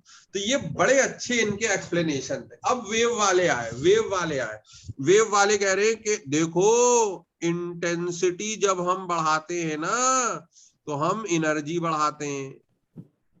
हमने कहा अच्छा भैया ठीक है। अब इनकी पूरी थ्योरीज ही अलग थी। इन्होंने कहा हम इंटेंसिटी बढ़ाते हैं जब हम एम्पलीट्यूड बढ़ाते हैं। हमने कहा अच्छा बढ़ा लो, जाओ अपने घर में बढ़ा कर आओ। कहा हाँ बढ़वा कर आ रहे। अब जब इन्होंने इंटेंसिटी बढ़ाई तो ये तो उम्मीद कर रहे थे कि हमने तो एनर्जी बढ़ा दी। तो kinetic energy of ejected photo electrons, उस पर कोई फर्क ही नहीं पड़ा क्योंकि एम्पलीट्यूड वाली तो यहाँ चीज ही नहीं, वो तो सेम रही। तो ये कहने लगे ओए हमने तो एनर्जी बढ़ा दी और एनर्जी वो एम्पलीट्यूड करके एनर्जी बढ़ा दी क्योंकि फोटो नंबर ऑफ फोटॉन इन सब का तो कोई कंसेप्ट ही नहीं था। तो इन सच बात तो यह है कि ये यहाँ पर स्पीचलेस थे। इनके पास में कोई आंसर ही नहीं था, तो हमने फिर इनको कहा चलिए टाटा बाय बाय, अपना फ्लॉप शो कहीं और चलाइए जाके। और ये पूरा फोटो इलेक्ट्रिक इफेक्ट का फिनोमिना प्लैंक्स क्वांटम थ्योरी को बेस मानते हुए आइंस्टाइन ने एक्सप्लेन कर दिया। कुछ बात समझ में आई? Yes sir. Yes sir. हाँ भाई एवरीवन, कुणाल समझ में आया? Yes sir. चलिए तो अब अगली क्लास में हम इसके क्वेश्चंस करेंगे। तो नेक्स्ट क्लास डेडिकेटेड रहेगी हमारे फोटो इलेक्ट्रिक इफेक्ट के सवालों के लिए, क्वेश्चंस के लिए। तो हम फोटो इलेक्ट्रिक इफेक्ट के बड़े अच्छे क्वेश्चंस एनसीईआरटी में भी दे रखे हैं। तो अगली क्लास में हम फोटो इलेक्ट्रिक इफेक्ट के क्वेश्चंस करेंगे, ठीक है? Okay sir.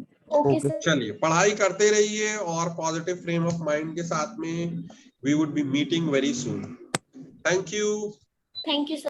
Thank you sir.